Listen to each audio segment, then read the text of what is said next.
নমস্কার, শাশ্বতী সিনাটক্সে আপনাদের সবাইকে স্বাগত। আপনারা শুনছেন তারাশঙ্কর বন্দ্যোপাধ্যায়ের কীর্তিহাটের কর্চা।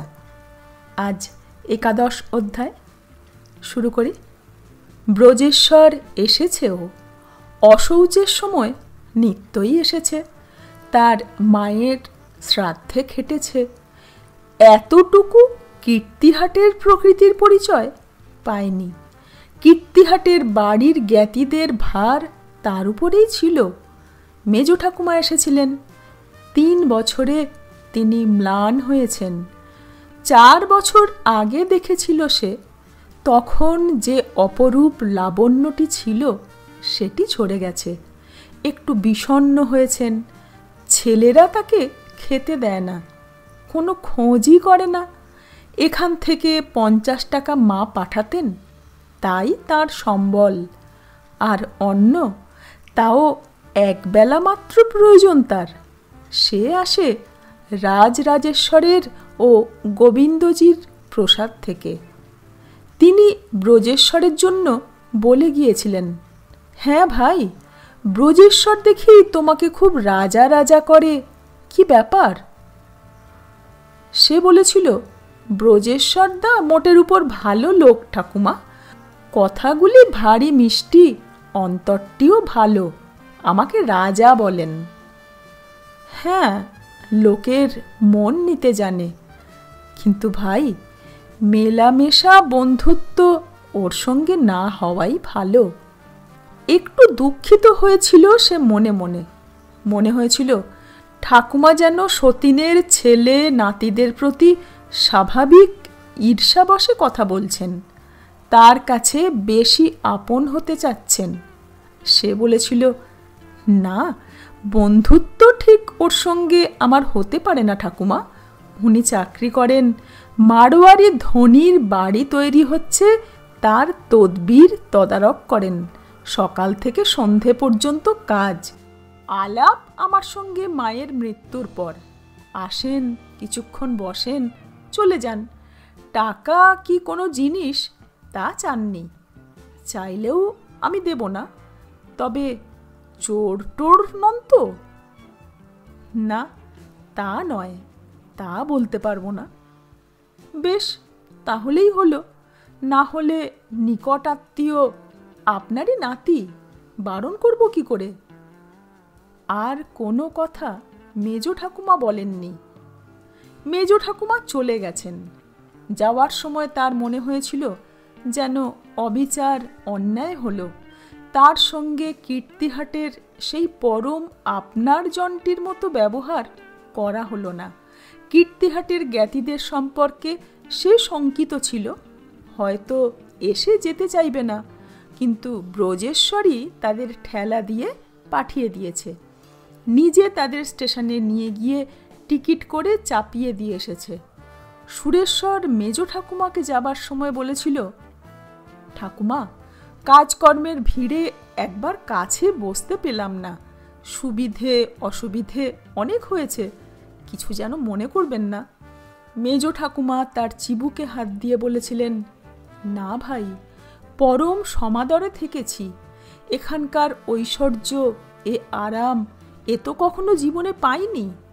তোমাদের এত বড় কীর্তিহাটের বাড়িতেও তো বোধহয় কোনো কালে ছিল না।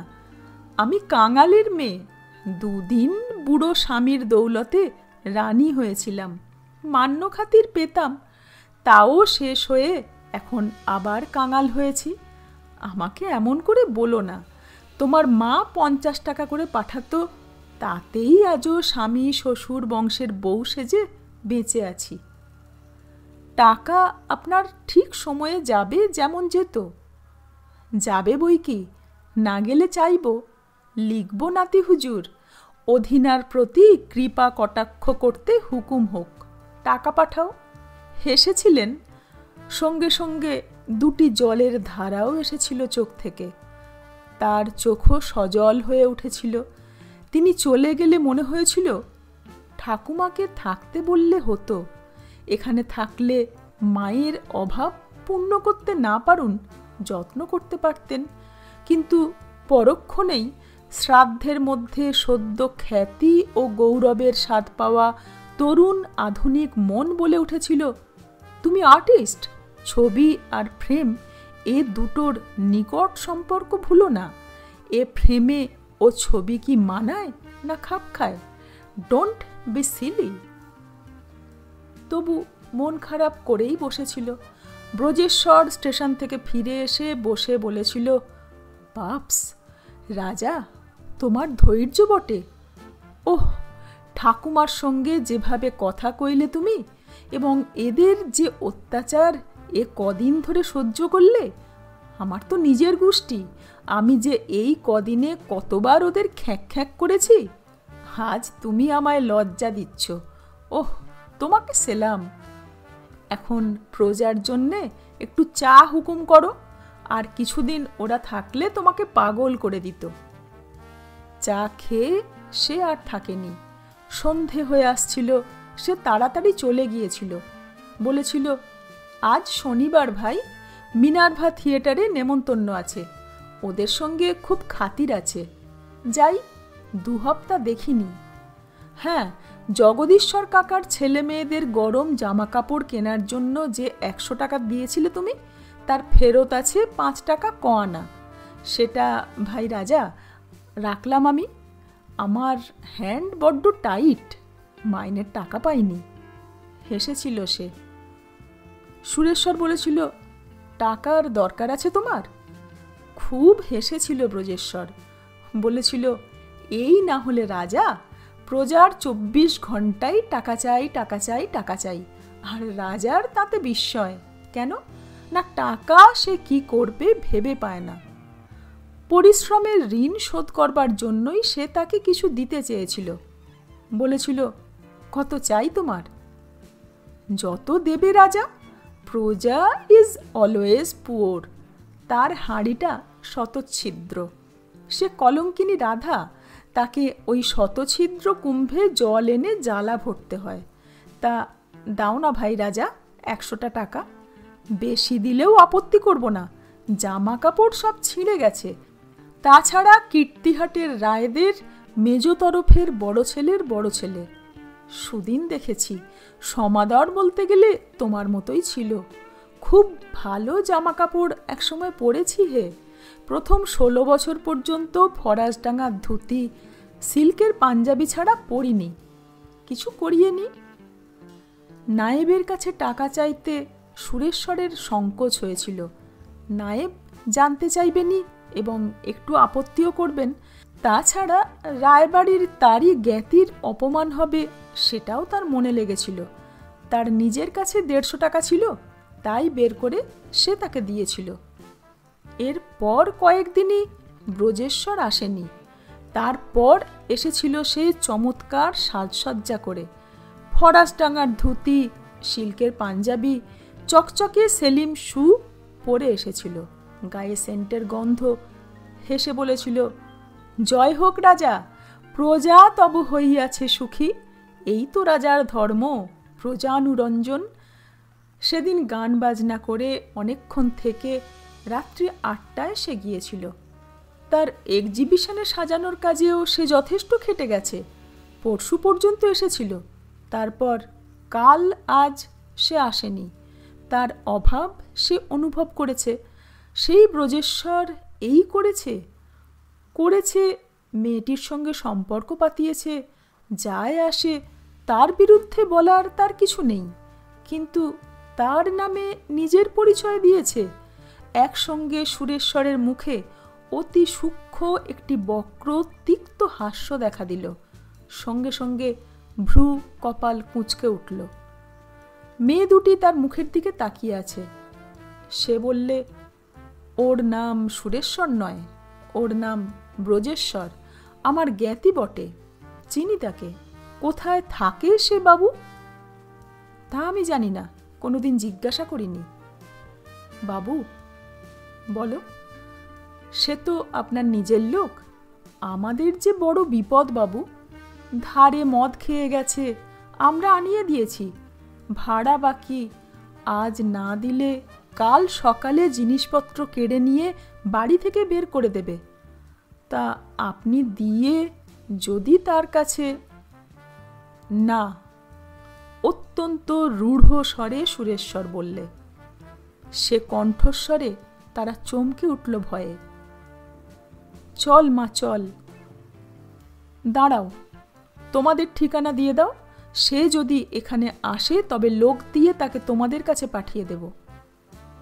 মেয়ের নাম শেফালি বাবু, ঠিকানা নতুন রাস্তা, সেন্ট্রাল অ্যাভিনিউ আর বিডন স্ট্রিটের ধারে, 5 নম্বর রাম ঘোষের গলি, ওই মনমোহন থিয়েটারের পেছনে। তখনও সেন্ট্রাল অ্যাভিনিউ শ্যামবাজার পর্যন্ত আসেনি, ওই বিডন স্ট্রিটে মনমোহন থিয়েটারের সামনে পর্যন্ত এসে শেষ হয়েছিল। বুঝতে দেরি হলো না তার, ব্রজেশ্বরও কাছাকাছি কোথাও থাকে। বিডন স্ট্রিটেই কোথায় যেন মারোয়ারিটির বাড়ি তৈরি হচ্ছে। সে এবার ডাকলে, রঘু। রঘু দরজার পাশেই ছিল। সে ভিতরে এলো। সুরেশ্বর বললে, এদের নিচে রাস্তা পর্যন্ত এগিয়ে দে। তারা চলে গেলেও সে কিছুক্ষণ দাঁড়িয়ে রইল। তারপর হঠাৎ মনে পড়ল সীমা, অসীমা, সুলতা ঘরে বসে আছে। ফিরে আসতেই সীমা বলল, বাবা, ওরা কে? প্রশ্ন করো না, উত্তর দিতে আবার কষ্ট হবে, সম্ভবত দিতে পারবো না। ওরা ভদ্র ঘরের মেয়ে? উঁকি মেরে দেখেছ? দেখেছি। কথা শোনোনি? শুনে বুঝতে পারিনি। তাহলে থাক। বাহ, অভদ্র মেয়েরা তোমার বাড়ি আসবে, জিজ্ঞাসা করব না? না করাই উচিত। জিজ্ঞাসা করলে বলবো আমিও ওদের চিনি না, ওরাও আমাকে চেনে না। তবে এলো কেন? এলো আমার না হলেও আমার বংশের কারুর দায় আছে। এতক্ষণে সুলতা বললে, ওদের কিছু সাহায্য করলে পারতেন আপনি। মুখ দেখে বড় বিব্রত মনে হলো। অবাক হয়ে তার মুখের দিকে সুরেশ্বর তাকিয়ে রইল। মুগ্ধ হয়ে গেল সে। মুখের দিকে অসংকোচ বিস্ময়ের সঙ্গে চেয়ে থেকেই বললে, ঠিক বলেছেন, কিন্তু। কিন্তু কি? আপনি অদ্ভুত। লাল হয়ে উঠল সুলতা। সুরেশ্বর বললে, আমি শালমলি বৃক্ষের চারা, কিন্তু আপনি বেত নন, অত্যন্ত নরম লতা। মালতী বললে, রাগ করবেন? এখন আপনার বাজনা শোনান। বাজনা সে শুনিয়েছিল এবং সারাটা দিন সুলতার কথাই ভেবেছিল। ওর কথার টানে ওই মেয়ে দুটির কথাও এসে পড়েছিল বারবার ঘুরে ঘুরে। ওদের কিছু দেওয়া উচিত ছিল। সুলতা বললে, ওদের মুখ দেখে মনে হলো ওরা খুব বিব্রত। মুখের দিকে বার দুই তাকিয়েছিল সে। মেয়েটির রূপ আছে, কিন্তু বেশভূষাতে সে রূপে বেশি চড়া রঙের শেড দিয়ে ফেলেছে, ভালগার হয়েছে তাতে, তাই জন্যে তাকাতে পারেনি। সুলতার মুখেও রং ছিল, ঠোঁটে লিপস্টিক ছিল, চুল রুখু ছিল, দুটোতে আশ্চর্য সমন্বয় হয়েছে। ব্রজেশ্বরের উপর রাগ হয়েছিল। রাস্কেলের কি শয়তানি বুদ্ধি! তার নাম ব্যবহার করেছে কেন? মনে হয়েছিল তাকে বিপন্ন করবার জন্যে, কিন্তু তাই বা কি করে করবে? তবে তাহলে একটু বড় লোকই আত্মপ্রসাদ অনুভব করার জন্য? তা হয়তো হবে। ব্রজেশ্বরের কথাবার্তা মনে পড়েছিল। মিষ্টিমুখ, চতুর, ধনেশ্বর রায়ের ছেলে। ওর পক্ষে এ আর বিচিত্র কি? একটু হাসিও পেয়েছিল। সারাটা দিন কথাগুলো ঘুরছিল মনের মধ্যে। তারই মধ্যে সন্ধ্যার পর মনে হয়েছিল কাল সকালেই ওদের জিনিসপত্র কেড়ে নিয়ে মেয়ে দুটিকে পথে বের করে দেবে। ভাড়া বাকি আছে, ধার পড়ে আছে।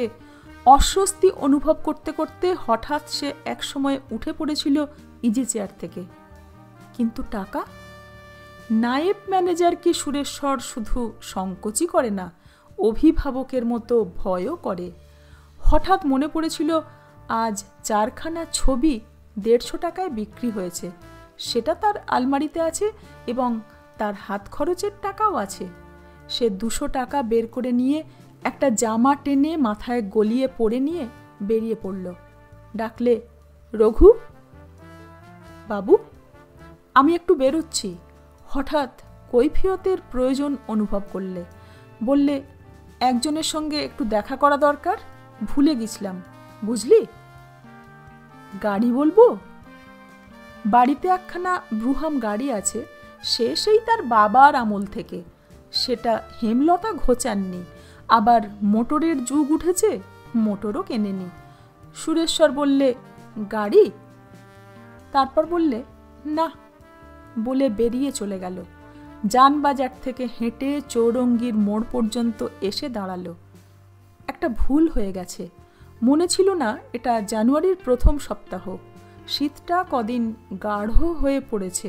শুধু আলখাল্লার মতো একটা খদ্দরের পাঞ্জাবি গায়ে চড়িয়ে বেরিয়ে পড়েছে। গায়ের আলোয়ানটার প্রয়োজন অনুভব করলে। হলে অন্তত ভালো হতো। থাক, সে চৌরঙ্গি পার হয়ে এসে আবার একটু দাঁড়িয়ে ট্যাক্সি নিলে একখানা। ট্রামে সে বড় একটা চড়ে না, হয় হেঁটে, নয় বাড়ির ব্রুহামে, নয় ট্যাক্সিতে চড়ে। দিনের ভাগেই প্রায়ই চরণবাবুর জুড়ি, মানে হেঁটে। ট্যাক্সিতে চড়ে বললে, চালিয়ে বিডন স্ট্রিট আর সেন্ট্রাল অ্যাভিনিউ জংশন। 1934-35 সালের কথা। কলকাতার লোক সংখ্যা হয়তো 10-15 লক্ষ। গাড়ি বেশি, মোটর কম, বাস হয়নি। ট্রামে ভিড় নেই। বেলা 12টা থেকে ট্রাম ফাঁকা ছোটে, রাত্রি 8টার পরও তাই। ট্যাক্সিখানা প্রচণ্ড বেগে ছুটে চলেছিল। বাইরে কনকনে হাওয়া গাড়ির ভিতর ঢুকে তাকে শীত ধরিয়ে দিল। সে কাঁচ বন্ধ করে দিয়ে বসল। হঠাৎ বললে, রখিয়ে তো সর্দারজি, বায়া তরফ। গাড়ি রুখলে সে। গাড়ি থেকে নেমে এক বাক্স গোল্ড ফ্লেক সিগারেট দেশলাই কিনে নিল। যেন একটা উত্তেজক কিছুর দরকার ছিল। ঠান্ডায় যে শীত, তার থেকে আলাদা একটা কিছুর তাড়না তার বুকের স্পন্দনকে দ্রুততর করে যেন একটু কাঁপুনির সৃষ্টি করেছিল। গাড়ির ভিতর বসে সিগারেট ধরিয়ে সে একটু আরাম পেলে। বিডন স্ট্রিটে এসে নেমে তার ভাবনা হলো, এই বাড়ি কোথায় পাবে, কিভাবে বের করবে, কি বলে ঢুকবে? ব্যাপারটা এবার তার কাছে স্পষ্টতর হয়ে উঠল। অভিজ্ঞতা নেই, বলতে গেলে এ অঞ্চলে কয়েকবার থিয়েটার দেখতে আসা ছাড়া এমনি কখনো আসেনি।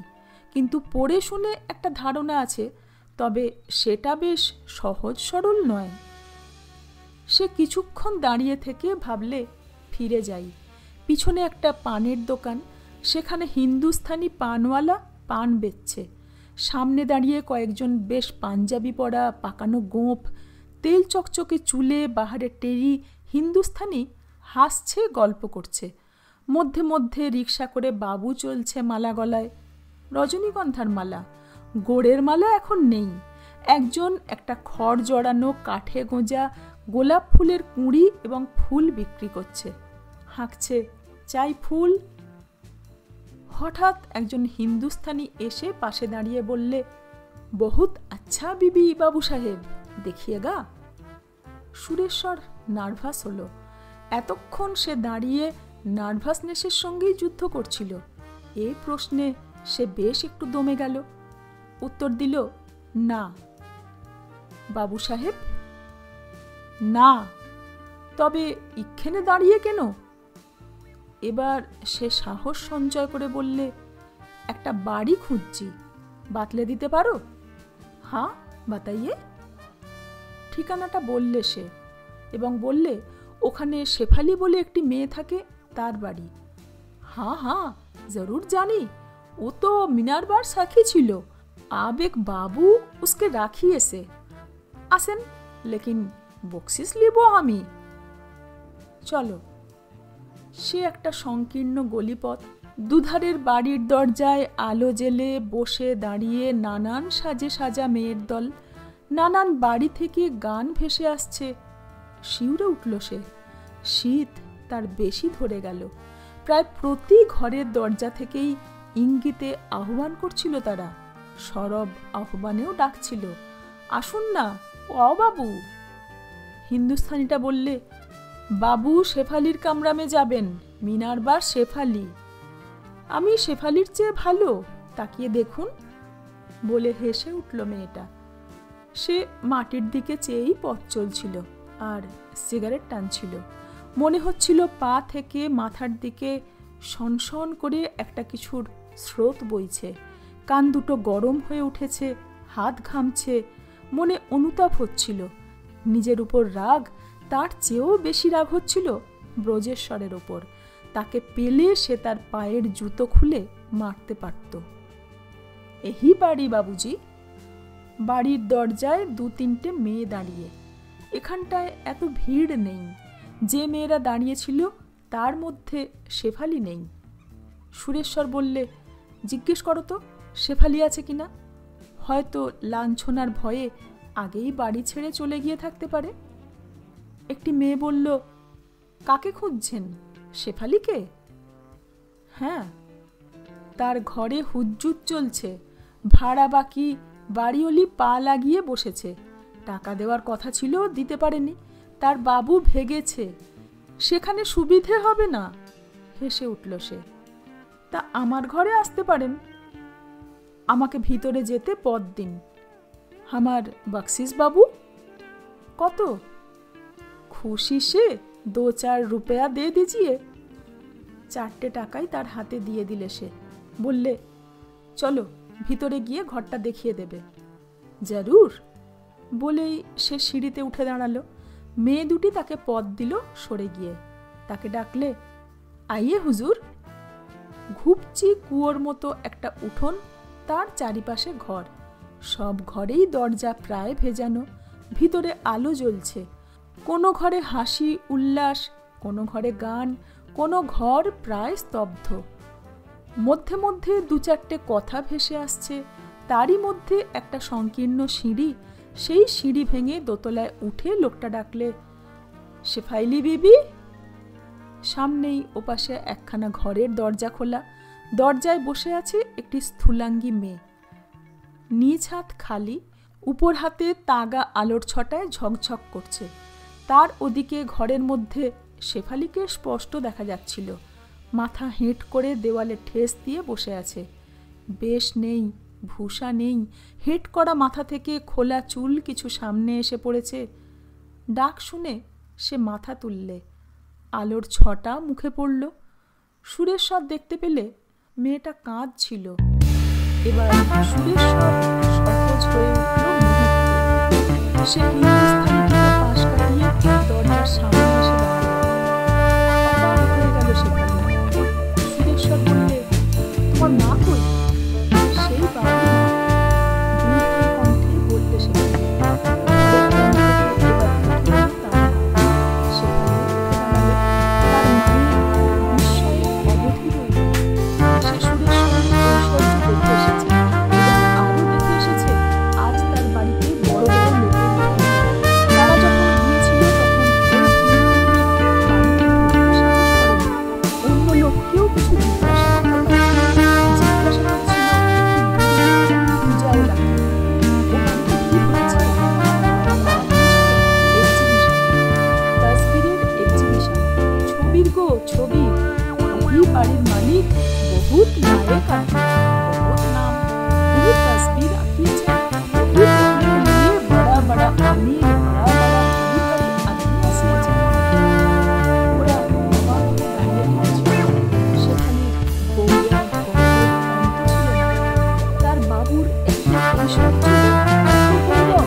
করে তারপর কত পাবেন?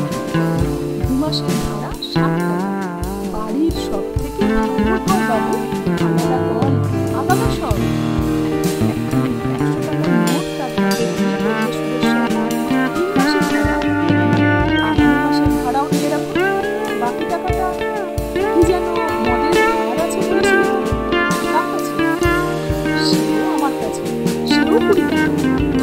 আর একখানা 100 টাকার নোট শেফালির মায়ের হাতে দিয়ে বললে, ওকে 10 টাকা দিয়ে বাকি টাকাটা তোমরা রাখো। 1 মাসের মধ্যে তোমরা যা হয় কাজ দেখে নিও, বুঝলে? আমি চললেন। বাবু, আপনার পায়ে ধরছি বাবু। এক্ষেত্রে লোক সম্বরণ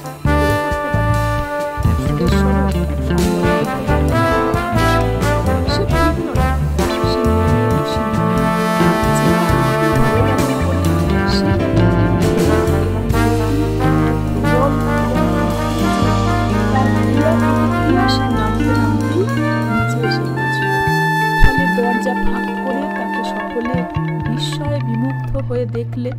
দরজায় যে দুটো মেয়ে দাঁড়িয়েছিল তারা দরজা থেকে সরে এসে তখন ওখানে দাঁড়িয়েছে। সে আবার থমকে দাঁড়ালো। তার অন্তর শুধু তৃপ্তি নয়, তার সঙ্গে অহংকারেও পূর্ণ হয়ে উঠেছে। সে বললে, একটা কথা জিজ্ঞেস করব? তারা প্রগল্ভতা করলে না। একজন বললে, কি? কত উপার্জন করো তোমরা? অবাক হয়ে গেল তারা। উত্তর কি দেবে বুঝতে পারলে না। সুরেশ্বর হেসে বললে, এই শীতে বাইরে দাঁড়িয়ে থাকো, এই তো ফিনফিনে পোশাক, শীত করে না? কষ্ট হয় না? করুণভাবে একটি মেয়ে বললে, খাবো কি বাবু? পকেট থেকে 2খানা 10 টাকার নোট বের করে তাদের দুজনের হাতে দিয়ে বললে, আজকের দিনটা আর কষ্ট করো না, রাত্রি বোধ হয় 10টা বাজে। বলে সে বাড়ি থেকে বেরিয়ে চলে এলো। তার পিছন পিছন আসছিল সেই হিন্দুস্থানিটি। সেও বিস্ময়ে স্তম্ভিত, হতবাক হয়ে গেছে। এইসব শরীফ আমির সে তার জিন্দেগিতে দেখেনি, কানেও শোনেনি। হ্যাঁ, শুনেছে বটে, বাদশাহী জামানাতে, এ জমানাতে নয়। সে তাকে কিছু বলতেও সাহস করলে না। সুরেশ্বর এসে আবার দাঁড়ালো সেন্ট্রাল অ্যাভিনিউর মোড়ে। একটা ট্যাক্সি চাই। লোকটা এসে শুধু বললে, হুজুর, একটা ট্যাক্সি ডেকে দিতে পারো? ট্যাক্সি মিলবে না হুজুর, ঘোড়ার গাড়ি ডেকে দিই। আচ্ছা, ওই তো আড্ডা, আমি নিয়ে নিচ্ছি। দীর্ঘ পদক্ষেপে এসে সে একখানা গাড়িতে চেপে বসে বললে, যান বাজার। মনে মনে একটা নেশা লেগেছিল, আশ্চর্য একটা নেশার ঘোরের মতো। ঘন ঘন সিগারেট খাচ্ছিল।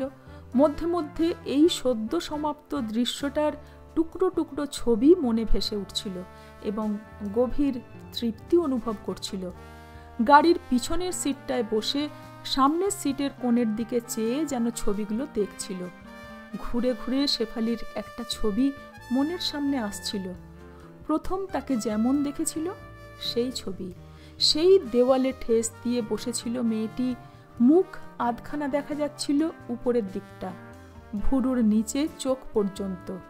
কতকগুলো রুখো চুল কপালে এসে পড়েছিল, অত্যন্ত সকরুণ।